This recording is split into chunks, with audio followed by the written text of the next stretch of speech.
नहीं है। सभी भाइयों को जय माता दी, जय मां करनी। वैसे आप सबको पता है मैं अचानक से या बिना काम के कभी लाइव नहीं आता हूँ, पर कल से बहुत परेशान था सरकार की नीतियों को लेके, शासन प्रशासन के रवैयों को लेके। कहीं भी कोई अपराध पंजीबद्ध होता है तो कहीं ना कहीं मंदसौर पुलिस ये चाहती है कि जीवन सिंह का नाम उसमें डाला जाए। इससे पूर्व में भी भावगढ़ जो थाना क्षेत्र है वहाँ पर एक 307 में मेरे ऊपर फर्जी मुकदमा दर्ज किया गया। मैंने जो एसपी साहब थे उनके पास भी आवेदन पहुँचाया, निवेदन पहुँचाया, मेरे जितने भी मेरे पास डाटा था मैंने सारा पहुँचाया। उस घटनाक्रम जो भी हुआ या नहीं हुआ, या फर्जी घटनाक्रम था वो घटित भी हुआ या नहीं हुआ ये भी मुझे पता नहीं है, पर वहाँ जो 10 लोगों के नाम लिखे गए थे, जो बेपुर का ही घटनाक्रम है 307 का, जिसमें 120 भी का मुझे मुलजिम बनाया गया। तब मैंने शासन प्रशासन से निवेदन किया,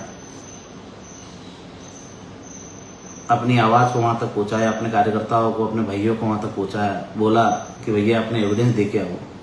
तो जब हमने सारे जो 10 लोग थे, सब जो मेरे परिचित ही थे, कहीं ना कहीं करणी सेना परिवार से जुड़े हुए हैं, हमारे संघर्ष के साथी हैं, ऐसे जो भाई हमारे साथ काम करते हैं, उन्हीं लोगों के ऊपर मुकदमा दर्ज हुआ।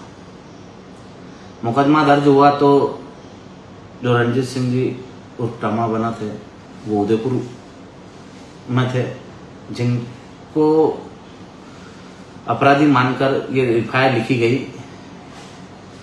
कि रणजीत सिंह उर्फ टमा बना ने कहा कि जीवन सिंह को गाली देगा तो इसको जान से मार देना। और वो व्यक्ति उस समय उदयपुर में थे। उनने वहाँ के उनके सीसीटीवी फुटेज दिए, होटल के, रास्ते के आने जाने के टोल टैक्स के दिए, और सारी चीज़ें यहाँ पर अवेलेबल करें। उनकी खुद की मोबाइल लोकेशन भी उदयपुर की थी।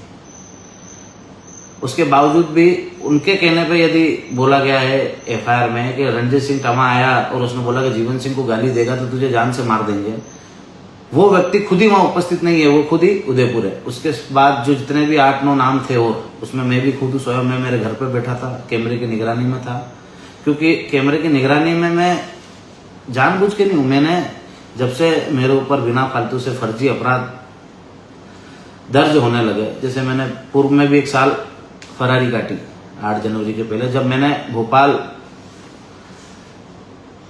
में विधानसभा घेराव की घोषणा करी थी नीमच जिले के जीरन गांव से, उसके 15-20 दिन बाद ही मेरे ऊपर अनगिनत झूठे मुकदमे आए 3-4, और मुझे फरार घोषित कर दिया गया और अपने लोगों के बीच में आने से रोका गया। तब मैंने 1 साल तक फरारी काटकर पेश होके, कुछ में अग्रिम जमानत ली और कुछ में पेश होके हाथों हाथ मुझे जमानत मिली। अभी वापस ये बेपुर वाले कांड में भी जितने भी हम आरोपी, जिनको हमको सरकार और शासन प्रशासन ने मिलकर बनाया है, उसमें हम 7 जनों ने तो एविडेंस दिए हैं। वो 3 जनों भी निर्दोष ही हैं हमारे साथ, पर उनके पास एविडेंस नहीं थे, क्योंकि वो कहीं ना कहीं कोई खेत पे था, कोई कुएं पे था, कोई कहीं था। बाकी हमने हमारी लोकेशन, हमारे वीडियो फुटेज सारे ही पेश करे हैं। जैसे गंगा नारायण सिंह गिरुबना का नाम उसमें आया, तो वो हमारे पूज्य गुरु जी हैं। मैं इसलिए उनका नाम नहीं लेना चाहूँगा कि मेरी वजह से, हम पे तो आरोप प्रत्यारोप लगते रहते हैं, पर उन पे हमारी वजह से कोई आरोप प्रत्यारोप नहीं लगे। पर वहाँ की भी हमने गुरु जी की गुरु पूर्णिमा का कार्यक्रम था मंदसौर में, तो गिरुबना वहाँ उपस्थित थे। उसके बाद वहाँ से नारगढ़ एक और गुरु जी थे, उनके वहाँ पर गुरु पूर्णिमा के अवसर पर पहुंचे थे, और फिर उनके एक दोस्त के वहाँ गए थे। तीनों जगह कैमरों की निगरानी में थे, और उस समय की जो घटना है तब वो गुरु जी के सामने बैठकर प्रवचन सुन रहे थे, और वो भी वीडियो फुटेज में संलिप्त हुए। तो ऐसे जितने भी हमारे साथ, जैसे कि एक हमारे साथ राहुल बना, ऋचा चांदा थे, वो उनके घर के बाहर दूसरे का कैमरा लगा हुआ, उनके घर पे कैमरा नहीं है, दूसरे के कैमरे के अंदर वो आए, उनका भी कोई लेना देना नहीं था उस केस से। 5 से 6 बजे की घटना जो बताई गई है, उसमें 5 से 6 बजे के बीच में वो अपने घर के बाहर ही बैठे थे और अलग अलग लोगों से फोन पे बात कर रहे थे। तो हमको बिना फालतू निर्दोष फंसाया गया। मैं अभी तक उस केस में, मुझे फरार घोषित कर रखा है, या मेरा नाम उसमें डाल रखा है, मैंने आवेदन निवेदन सब कर लिए, पर मेरा नाम नहीं निकला गया। अब यदि समाज की लड़ाई लड़ना गलत है तो ये गलत काम हम करते रहेंगे। अंग्रेजों के शासनकाल में भगत सिंह जी, सुखदेव जी और जितने भी क्रांतिकारी थे वो आतंकवादी थे। और इसी दृष्टि से यदि आप हमें देखते हैं कि हम हमारी समाज की आवाज़ उठा रहे हैं, हम सर्व समाज की बातों को लेकर, उनके मुद्दों को लेकर सड़कों पर आते हैं और सरकार को घेरते हैं, और इस वजह से हमारे ऊपर मुकदमा बनते था। और बनाइए, हम शौक से मुकदमा झेलने के लिए तैयार हैं।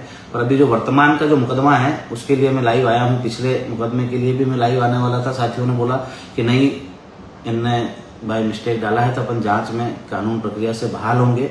और पर मुझे जो न्याय व्यवस्था पे पूरी उम्मीद थी वो भी कहीं ना कहीं अधिकारियों द्वारा उसे फेल कर दिया गया। उनके दबाव हो उनके ऊपर, चाहे एसपी साहब हो, टीआई साहब हो, या जो भी हो वहाँ के प्रशासनिक अधिकारी, उनके ऊपर दबाव हो, और किसी पूर्व विधायक या और किसी नेता के द्वारा उनके ऊपर प्रेशर बनाया जा रहा हो तो अच्छी बात है। अभी तक तो हम कभी उनके पूरी तरीके से खिलाफ रहे नहीं, ना कभी हमने उनका कभी विरोध करा। पहले भी कभी कोई चुनाव लड़े होंगे तो उनका सहयोग ही करा होगा, हमारी तरफ से विरोधाभास नहीं हुआ। पर इस प्रकार से जो आप हमको टारगेट करके परेशान करोगे, मुकदमे बनवाओगे, तो अगली बार आपके सामने हम ही मिलेंगे, और आप भी आपके जितना दमो लगा लेना, हम हमारा दम लगाएंगे। अभी तक तो हम आपको सम्माननीय मानते आए हैं, पर वो सब चीज़ें अब आपने ख़त्म कर दी, क्योंकि अब जानबूझकर उलझाने का काम कर रहे हो, जानबूझकर जो व्यक्ति अपराधी नहीं है उसे अपराधी बनाने का काम कर रहे हो, क्योंकि आपकी कहीं ना कहीं राजनीतिक व्यवस्था बिगड़ रही है। तो उसमें हमारा कोई हस्तक्षेप नहीं है। आपके व्यवहार से आप चुनाव जीतते हैं और आपके व्यवहार से चुनाव हारते हैं। हमने आपके उसमें अभी तक कोई हस्तक्षेप नहीं किया है, और उसके बावजूद भी आपको लगता है कि हमारा हस्तक्षेप जरूरी है तो हम करेंगे, और हराएंगे भी, सिर्फ बोल के हराएंगे, इसे पीठ पीछे हराने का काम हमारा नहीं है। अभी तक नहीं करा था, पर अब करेंगे। तो अभी जो बेगपुर में घटनाक्रम हुआ उसमें हमारे ऊपर जो मुकदमा दर्ज हुआ एट्रोसिटी एक्ट से लेके अन्य सारी धाराओं में, तो उनमें जो भी जिन भाइयों का नाम आया है, पुष्पेंद्र सिंह, इंद्रपाल सिंह, नागेंद्र सिंह, कुलदीप सिंह, सचिन, देवी सिंह राजपूत, तो मैं बता दूं 7वें नंबर का जो नाम है देवी सिंह, मेरे परिचित ही हैं सारे, क्योंकि राजपूत हैं, कर्णी सेना परिवार से जुड़े हुए हैं, तो मेरे भाई तो होंगे ही सी। मैं उस बात में कभी हिचकिचाता नहीं हूँ कि कोई किसी जगह उसका गलत नाम है, उसका शोषण हो रहा है तो मैं उसको छोड़ के भाग जाऊंगा। छोड़ के भगने वालों में से नहीं, सारे ही मेरे भाई हैं, पर इनकी न तो कोई गलती है। देवी सिंह जी भंडारिया का जो नाम आया है इसमें, इनका पहले भी बेचारे का झूठा नाम फंसाया गया था, पर अभी भी ये इंदौर थे, इनकी लोकेशन निकालने जाए, इनकी सारी व्यवस्थाएं चेक कर ली जाए, टोल से गाड़ी लेके गए होंगे, कहीं ना कहीं उतरे होंगे, होटल जहाँ जहाँ की लोकेशन आ रही है वहाँ की सारी आप वीडियो फुटेज निकालोगे तो सब पता चल ही जाएगा आपको कि आदमी इंदौर था। उसके बावजूद इसको मौके पे बता दिया गया मारने में। दूसरा, मैं मेरे ऑफिस पे हूँ, ऑफिस पे कैमरे लगे हुए, मैंने पहले ही बोला कैमरे मैंने सरकार और प्रशासन से बचने के लिए लगाए हैं, ताकि मैं कैमरे की निगरानी में रहूँ, लगे लोगों को कहाँ मैं कैमरे में हूँ, और जहाँ भी जाता हूँ तो वहाँ लोग रहते हैं, वहाँ वीडियो भी बनते हैं, सारी चीज़ें डलती है।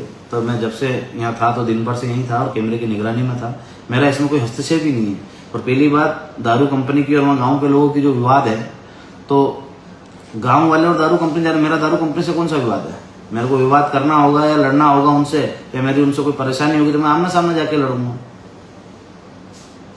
पर जिस प्रकार से शासन प्रशासन मुझे दबाने का काम कर रहा है, और ये फिर इनके साथ मेरा नाम लिखकर मुझे अपराधी बनाया गया है, तो मैं आपको बता दूं, हाँ है, सारे मेरे भाई, मेरे परिचित है, कर्णी सेना परिवार के सदस्य हैं, इसमें मुझे कोई हिचकिचाहट नहीं है बोलने में कि वो मेरे भाई हैं।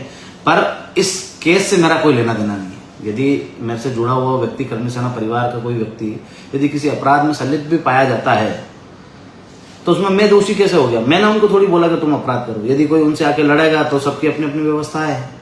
कोई किसी को थप्पड़ मारेगा तो कोई रिपोर्ट लिखवाना जाएगा, कोई किसी को थप्पड़ मारेगा तो रिटर्न थप्पड़ मारेगा। अब ये पुलिस और प्रशासन का काम है ढूंढना करना, पर मेरा कोई लेना देना ही नहीं है। देवी सिंह यहाँ था ही नहीं, और हम दोनों लोगों का नाम फिर से डाला गया। अब ये लोग थे नहीं थे, ये शासन प्रशासन जांच करे और उनके ऊपर कार्रवाई करे। और कार्रवाई क्या करनी है उनके ऊपर? तो वैसे भी मुकदमा दर्ज कर दिया आपने। तो मैं मेन मुद्दे पे आता हूं कि यदि भाइयों, मैं कर्णी सेना परिवार कोई पदाधिकारी मानो या नहीं मानो, पर मैं कर्णी सेना और राजपूत समाज का एक सैनिक जरूर हूं। तो यदि आप सबको लगता है कि हाँ, जीवन सिंह ने समाज के लिए कभी कोई काम किया है, मैंने अभी तक इतने मुकदमे हुए ना, कभी कभी किसी से घेराव के लिए अपील करी, ना कभी कभी धरना प्रदर्शन के लिए करी। पर भाइयों, मैं भी पूरी तरीके से परेशान हो चुका हूँ, मुकदमे झेल के थक चुका हूँ। और मैं शासन प्रशासन से भी निवेदन करता हूँ कि यदि मुझे मारने से या मुझे प्रताड़ित करने से आपकी व्यवस्थाएं सुधरती है तो आप एक ऐसा काम करिए कि 2-4 मुकदमे और डाल दीजिए और मेरा एनकाउंटर कर दीजिए। मैं मर जाऊंगा तो आपको शांति हो जाएगी, क्योंकि आपको आवाज़ उठाने वाले लोग पसंद नहीं, आपको तलवे चाटने वाले लोग पसंद है, और तलवे चाटने वाले हमें नहीं। तो मर जाएंगे पर आपके सामने झुकेंगे नहीं। तो मेरा सभी कर्णी सैनिकों से निवेदन है कि जो 5 तारीख है, 5 जुलाई शनिवार, मंदसौर एसपी कार्यालय का घेराव कर रहे हैं और वहीं मैं आमरण अनशन पर बैठूंगा जब तक मेरे पे जो ये आरोप लगाए हैं इसमें से मुझे बाहर नहीं करेंगे, तब तक मैं वहां से उठूंगा नहीं। तो आप सभी कर्णी सैनिकों से निवेदन है कि यदि आपको लगता है कि आपका भाई निर्दोष है, मैं ये नहीं बोल रहा हूँ कि आपको आना ही है, आपको लगता है कि मैं निर्दोष हूँ, मैं मेरे एविडेंस सारे दे चुका हूँ और किसी को जरूरत लगेगी तो और दे दूंगा कि मैं घर पे ही था, और उसके पहले वाले मुकदमे भी मेरा कोई लेना देना नहीं है। इतने जितने भी मुकदमे हुए हैं अभी तक, इनमें मेरा कभी कोई लेना देना नहीं रहा है। दारू के 2 झूठे मुकदमे मेरे ऊपर बनाए गए पहले, 8 जनवरी से पहले, उसमें भी मैं बरी होकर आया हूँ, मतलब मेरे को जमानत मिली है, उसमें भी मेरा कोई लेना देना नहीं था। तो यदि कर्णी सैनिकों आपसे एक निवेदन है मेरा, जितने भी मेरे भाई हैं, राजपूत समाज के लोग हैं, यदि आपको लगता है कि आपके भाई ने समाज के लिए लड़ाई लड़ी है, समाज के लिए आगे आके खड़ा रहता है, तो आज आपके भाई को आपकी ज़रूरत है, कभी बुलाया नहीं है, पर आज खुद के लिए बुला रहा हूँ। तो 5 जुलाई मंदसौर एसपी ऑफिस के सामने हम सब एकत्रित होकर वहीं धरना प्रदर्शन करेंगे, बैठेंगे। जब तक मुझे न्याय नहीं मिलेगा तब तक मैं उठूंगा नहीं। तो आप लोगों से यही अपील है, यदि आपको लगता है कि आपका भाई निर्दोष है तो ज़रूर मंदसौर एसपी ऑफिस का घेराव में अपनी उपस्थिति दर्ज कराए और अपने भाई को मजबूत कराए। आज आपका भाई लड़ने में कमज़ोर नहीं है, शासन प्रशासन की कलम ने आपके भाई को बांध रखा है, क्योंकि सरकारों की इतनी औकात नहीं है कि इन सच्चे मुद्दों पे अपने से लड़ सके, इसीलिए वो दबाने का काम करती है। और जो जनप्रतिनिधि हैं, हारे हुए जीते हुए जो भी हैं, वो केस मुकदमे बना के अपने को झुकाना चाहते हैं। तो मैं तो झुकूंगा नहीं, भले 2 मुकदमे और बना दे सरकार। तो आप लोगों से यही निवेदन है कि यदि आपके भाई को भाई मानते हो तो एक बार मेरे साथ मेरे संघर्ष में जरूर शामिल होना। जय माता दी, जय माता। 5 जुलाई मंदसौर एसपी कार्यालय का घेराव है, सभी पधारें।